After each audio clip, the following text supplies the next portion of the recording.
Ancient humans built a bridge inside a cave on Mallorca nearly 6,000 years ago. An ancient, submerged bridge in a cave on the Spanish island of Mallorca is helping researchers determine when humans first settled on islands across the western Mediterranean Sea thousands of years ago. Hi everybody, welcome to Studio 64. My name's David. I've been searching the interzones for more science, space and tech news to share with you. Came across this at Newsweek. Yes, week I think is spelt with not enough A's in it myself, but anyway. Submerged prehistoric structure much older than thought, say archaeologists. This should be very interesting. A submerged prehistoric structure has been found to be far older than once thought, a study reports. The findings shed new light on the early human settlement of the Balearic Islands in the western Mediterranean Sea, an archipelago that includes Mallorca, Menorca and Ibiza, which are now all part of Spain. Now, reconstructing the early human colonization of the Balearics has long been challenging, largely thanks to limited archaeological evidence. And for the latest study, published in the journal Communications, Earth and Environment, researchers examined a 25-foot-long prehistoric bridge structure, now submerged inside Genovesa Cave, located on the coast of Mallorca. Yeah, wow, look at that. It's interesting. Yes, it's an image here.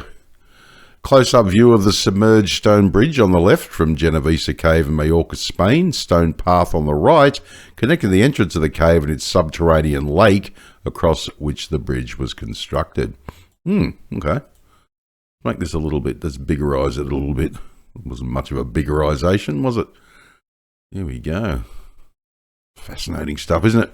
This just blows me away. The fact that you wonder what people were thinking at the time, as they perform their daily tasks. That's what I love about archaeology and history and all this sort of thing combining. And you can think, well, what were people doing at the time? And were they just had a fight with the missus and I've got to go off to work, so I'm a bit grumpy, a bit hungover from the weekend and on the way to work.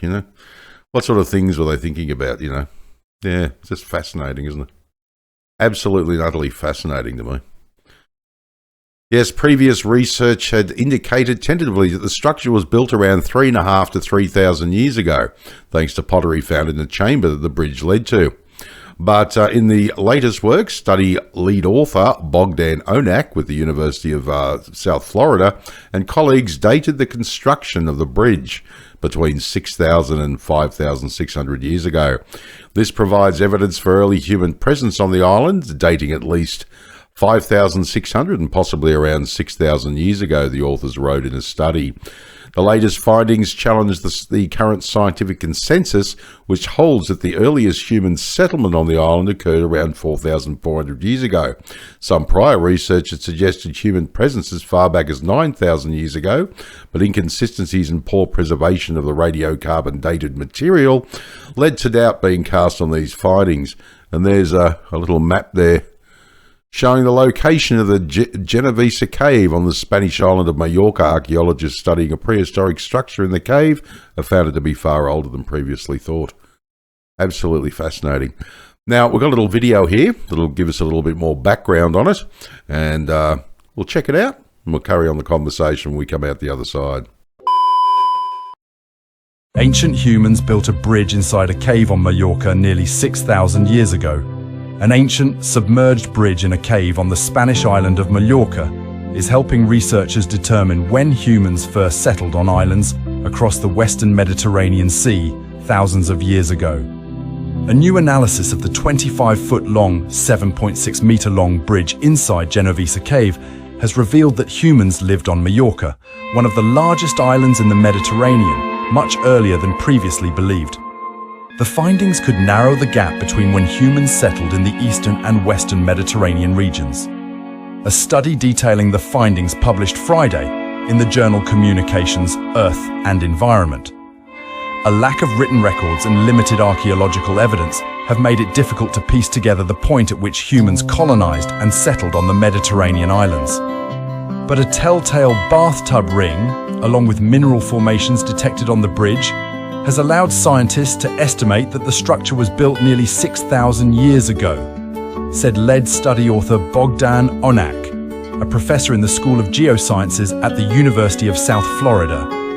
The presence of this submerged bridge and other artifacts indicates a sophisticated level of activity, implying that early settlers recognized the cave's water resources and strategically built infrastructure to navigate it, Onak said. A mysterious cave. The bridge is made of large, heavy limestone blocks, some of which span 4.2 feet, 1.3 meters across, and it remains unclear what mechanisms enabled ancient humans to build the bridge. Researchers believe that those who built the bridge wanted a dry, continuous path to connect the cave's entrance with a chamber beyond a lake within the cave. The cave's bridge was first discovered in 2000. A few years afterward, a study written in the Catalan language estimated the bridge to be 3,500 years old, based on pottery found in one of the cave's chambers. Since then, research that radiocarbon-dated bones and pottery on Mallorca suggested a human presence may have been on the island 9,000 years ago, but poor preservation of the materials led researchers to question that timeline. More recent research studying ash, bones and charcoal on the island suggests humans settled there about 4,140 years ago. But having studied the rise of sea levels across other islands and the geologic footprints that sea level rise can leave behind, Onak and his colleagues took a different approach. It was only in the past 4 years that we finally gathered the data needed to address this long-standing research topic and better estimate the arrival time of humans in Mallorca, Onak said. Today, Genovesa Cave's passages remain flooded as global sea levels rise. Onak and his colleagues studied a light-colored band on the submerged bridge within the cave, as well as calcite encrustations that formed on the bridge during times when the sea level was higher and filled the cave. The incrustations are speleothems, or geologic formations that result from mineral deposits accumulating over time in caves. By reconstructing historic local sea levels and analyzing the coloration band on the bridge as well as the mineral deposits, the team determined that the bridge was assembled about 6,000 years ago.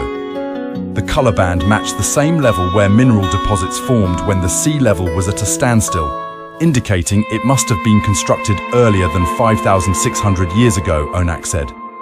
Retracing ancient steps. The bridge was likely used for 400 to 500 years before rising sea levels caused the cave's lake to cover the bridge, Onak said. The team doesn't have clear evidence on how ancient humans used the cave, but it has some scenarios in mind.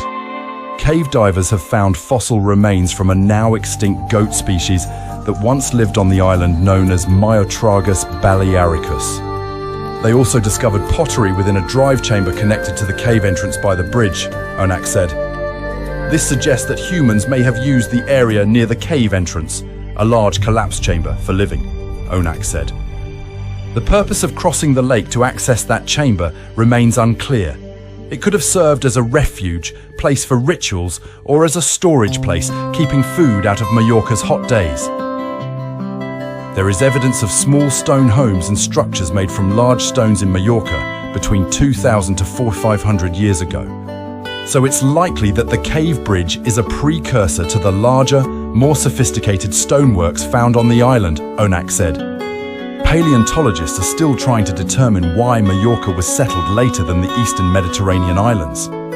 Although it's large and fairly close to Spain's mainland, the island had a hot, dry climate with thin soil for farming.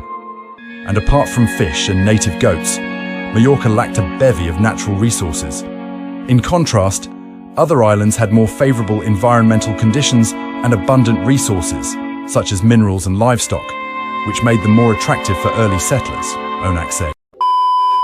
Well, that was absolutely fascinating, wasn't it? I love it we can get a bit more background on these things. As I say, not a scientist myself, just fascinated by all science, space and technology. This totally blows me away what we can do these days and what we're learning about the past, which of course people go, well, why would you want to dig up an old bridge? Well, we've certainly learned some things, especially about bridge building, and certainly some of these ancient structures were better put together than we thought.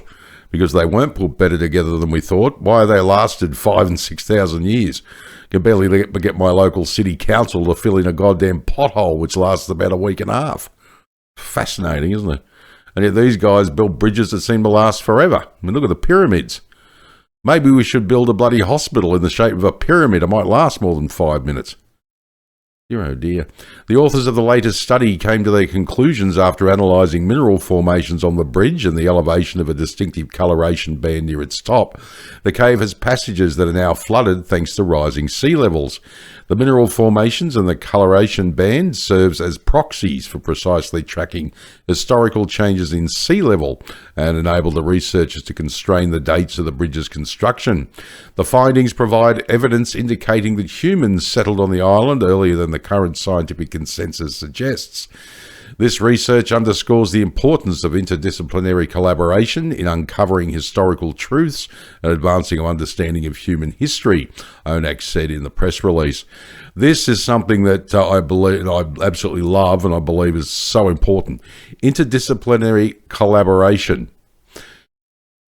It's kind of like when you get, I did a video the other day that combined computer science, AI, cryptography or cryptology, whatever it is, I can't even pronounce it, working with encryption, computing, AI, linguistics, archaeology, anthropology, and they're working on this linear A problem where there's a Minoan language which is literally haven't been able to crack yet, no matter how many decades and we've tried to crack it. Linear B language we could understand because of the languages that have developed over time around that area, obviously influenced by other language. And of course, the modern versions of that language still have some of the things in it from that ancient language. So we're able to build a code based on that and work out the linear B. But the linear A doesn't work that way for some reason, and nobody's been able to figure out this Minoan language from thousands of years ago, this early Minoan language. So they're using AI now to see if they can, because it was going to take, it's already taken decades. Using AI, hopefully we can crack it and, this language a lot sooner. And I always have to have a bit of a chuckle because there's probably, this language that's written that nobody can understand will probably come out as, we finally translated it. You're going to be a bit disappointed. What does it say? Bloody beer's gone up again. It'll probably be a bloody promoter for the local bloody brewer or something, and somebody's written down their complaint that it's, beer prices have gone up or something. It'd be quite fascinating. But yes, it'll be very interesting to watch how that comes out too. And this interdisciplinary collaboration is very important. I mean, we see it in space technology all the time. You've got aerospace, engineers that are the nuts and bolts, the astrophysicists, and they're all discussing the theories of once this little particular vehicle gets to a planet, the astrophysicists do the mathematics to help the aerospace engineers get the physical object to the planet. Then you can start talking about, exobiology, and exogeologists and all this sort of stuff. So you've got geology and biologists and aerospace engineers and physicists all combining their different scientific disciplines along with the computer guys that help guide it to the planet. It's absolutely amazing, isn't it? And this is another case of it. I just think it's absolutely incredible. All right, well, my name is David. Thanks for joining me for another Studio 64 Science, Space and Tech News update. I shall see you in the next one. If you enjoyed this video, please like, share, subscribe. I greatly appreciate it. If you're up for it, drop a comment down below the video because I'd love to hear what you think. All right, take care. And as I always say, if you can't be good at it. And as I also always say, I'll be back. 5, 4, 3, 2, 1, fire!